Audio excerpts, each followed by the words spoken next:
Assalamualaikum warahmatullahi wabarakatuh.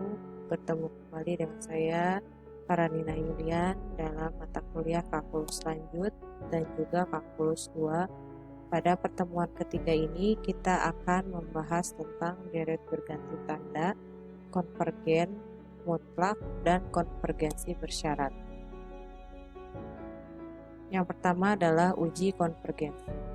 Mari kita andaikan bahwa barisan AN menurun, yaitu AN tambah 1 lebih kecil dari AN untuk semua N. Juga andaikan SN mempunyai makna yang biasa. Jadi untuk deret berganti tanda A1 kurangi A2 kurangi A3 kurangi A4 dan seterusnya, kita mempunyai S1 sama dengan A1, S2 sama dengan A1 kurangi A2 sama dengan S1 kurangi A2, S3 sama dengan A1 kurangi A2 tambah A3 sama dengan S2 tambah A3, S4 sama dengan A1 kurangi A2 tambah A3 kurangi A4. Nah, ini ada kekeliruan ya dalam tanda penjumlahan dan pengurangan. Sama dengan S3 kurangi A4, yang benar yang di dan seterusnya. Interpretasi geometri jumlah-jumlah parsial ini diperlihatkan pada gambar 1. Nah, ini adalah ilustrasinya daripada penjumlahan pada deret S1 sampai dengan S4 ya. Selanjutnya, teorema A, uji deret berganti tanda.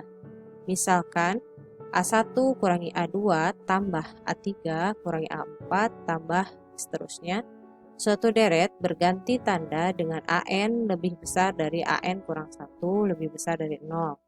Jika limit N mendekati tak hingga AN sama dengan 0, maka deret konvergen. Lebih lanjut, galat yang dibuat dengan menggunakan jumlah N suku pertama Sn untuk mengaproksimasi jumlah deret S tidak lebih besar daripada AN tambah 1.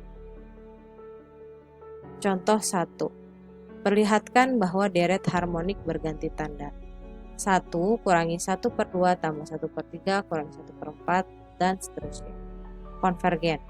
Berapa banyak suku deret ini seharusnya diambil agar mendapatkan jumlah parsial Sn berada di sekitar 0,01 dari jumlah keseluruhan deret S.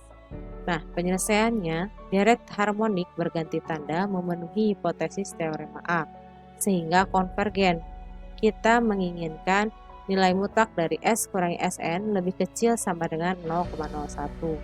Dan ini akan berlaku jika AN tambah 1 lebih kecil sama dengan 0,01. Oleh karena AN tambah 1 sama dengan 1/N tambah 1, kita memerlukan 1/N tambah 1 lebih kecil sama dengan 0,01 yang dipenuhi jika N lebih besar sama dengan 99. Jadi kita perlu mengambil 99 suku agar yakin bahwa kita mempunyai akurasi yang diinginkan. Contoh 2. Perlihatkan bahwa deret 1/1 faktorial kurangi 1/2 faktorial tambah 1/3 faktorial kurangi 1/4 faktorial dan seterusnya konvergen. Hitunglah S5 dan estimasikan galat yang dibuat dari penggunaan ini sebagai nilai jumlah keseluruhan deret tersebut. Penyelesaiannya, uji deret berganti tanda atau teorema A berlaku dan menjamin konvergensi, di mana S5 sama dengan 1 kurangi 1/2 tambah 1/6 kurangi 1/24 tambah 1/120 ekuivalen dengan 0,6333. Nilai mutlak S kurangi S5 lebih kecil sama dengan A6 sama dengan 1/6 faktorial ekuivalen dengan 0,0014. Contoh 3, perlihatkan bahwa sigma N sama dengan 1 sampai tak hingga fungsinya negatif 1 pangkat N kurangi 1 kali N kuadrat per 2 pangkat N konvergen. Nah, penyelesaiannya untuk dapat meraba seperti apakah deret ini, kita tuliskan beberapa suku permulaan. Dimulai dari 1/2 kurangi 1 tambah 9/8 kurangi 1 tambah 25 per 32 kurangi 3 per 36 per 64 dan seterusnya. Deret ini berganti tanda dan limit n mendekati tak hingga n pangkat 2 per 2 pangkat n sama dengan 0 didapatkan dari aturan L'Hopital. Tetapi sayang, suku deret tidak menurut dari permulaan. Namun suku-suku memang tampak menurun setelah dua suku pertama. Ini cukup baik oleh karena apa yang terjadi pada permulaan deret tidak pernah mempengaruhi konvergensi atau divergensi. Untuk memperlihatkan bahwa barisan n kuadrat per 2 pangkat n menurun mulai dari suku ketiga, kita pandang fungsi f pada x sama dengan x kuadrat per 2 pangkat x. Perhatikan bahwa jika x lebih besar sama dengan 3, maka turunannya f aksen x sama dengan 2 kali x kali 2 pangkat x dikurangi x kuadrat dikali 2 pangkat x ln 2 dibagi 2 pangkat 2x sama dengan x kali 2 pangkat x dikalikan 2 kurangi x ln 2 per 2 pangkat 2x ekuivalen dengan x dalam kurung 2 kurangi 0,69x dibagi 2 pangkat x lebih kecil dari 0. Jadi f menurun pada interval tertutup 3, interval terbuka tak hingga dan demikian pula n pangkat 2 per 2 pangkat n menurun untuk n lebih besar dari 3, lebih besar sama dengan 3. Konvergensi mutlak. Teorema B uji konvergensi mutlak. Jika sigma nilai mutlak UN konvergen, maka sigma UN konvergen. Teorema C uji rasio mutlak. Misalkan sigma UN adalah deret yang suku-sukunya bukan 0 dan andaikan bahwa limit n mendekati tak hingga nilai mutlak UN tambah 1 per nilai mutlak UN sama dengan rho. I pertama, jika rho lebih kecil dari 1, maka konvergen secara mutlak atau karenanya konvergen. I2, jika rho lebih besar dari 1, deret divergen. I3, jika rho sama dengan 1, pengujian ini tidak dapat memberikan kepastian. Lihat contoh 4. Perlihatkan bahwa sigma n sama dengan 1 sampai tak hingga negatif 1 pangkat n tambah 1 dikali n dikali 3 pangkat n per n faktorial konvergen secara mutlak. Penyelesaiannya, rho sama dengan limit n mendekati tak hingga nilai mutlak UN tambah 1 per nilai mutlak UN sama dengan limit n mendekati tak hingga 3 pangkat n tambah 1 per n tambah 1 faktorial dibagi 3 pangkat n dibagi n faktorial sama dengan limit n mendekati tak hingga 3 per n tambah 1 sama dengan 0. Nah, kita simpulkan dari uji rasio mutlak bahwa deret ini konvergen secara mutlak dan karenanya konvergen. Selanjutnya adalah konvergensi bersyarat. Kesalahan yang umum adalah mencoba membalikkan teorema B.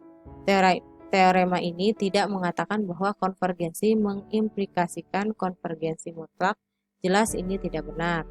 Saksikan deret harmonik berganti tanda-tanda.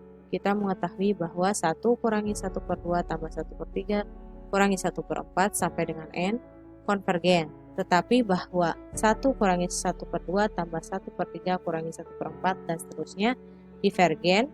Deret sigma UN dinamakan konvergen secara bersyarat jika sigma UN konvergen, tetapi sigma nilai mutlak UN divergen. Deret harmonis berganti tanda di atas adalah contoh utama suatu deret yang konvergen secara bersyarat. Terdapat banyak lagi yang lain. Nah, kita lihat contoh 6. Di sini ada sigma n sama dengan 1 sampai tak hingga fungsinya negatif 1 pangkat n tambah 1 per akar n.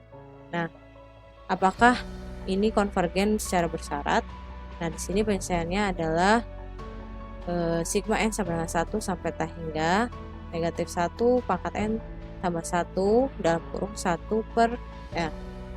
kali akar n. Konvergen menurut uji deret berganti tanda. Namun, sigma n sama dengan 1 sampai tak hingga 1 akar n divergen. oleh karena deret ini adalah suatu deret negatif P dengan P sama dengan setengah. Deret yang konvergen secara mutlak berperilaku jauh lebih baik daripada deret yang konvergen secara bersyarat. Berikut ini sebuah teorema tentang deret yang konvergen secara mutlak.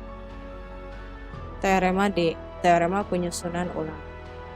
Suku-suku suatu deret yang konvergen secara mutlak dapat disusun ulang tanpa mempengaruhi konvergensi maupun jumlah deret tersebut. Nah, misalnya deret, nah ini ya dari 1 sampai dengan 1/81 konvergen secara mutlak. Nah, ini penyusunan ulangnya 1/4 sampai dengan dikurangi 1/36 konvergen dan mempunyai jumlah yang sama seperti deret semula. Ya, itu adalah penjelasan untuk pertemuan ketiga. Apabila ada yang mau ditanyakan, bisa dibahas di WhatsApp group dan juga pada kolom diskusi di e-learning. Mohon maaf apabila ada kesalahan dan kekurangan. Terima kasih atas perhatiannya. Wassalamualaikum warahmatullahi wabarakatuh.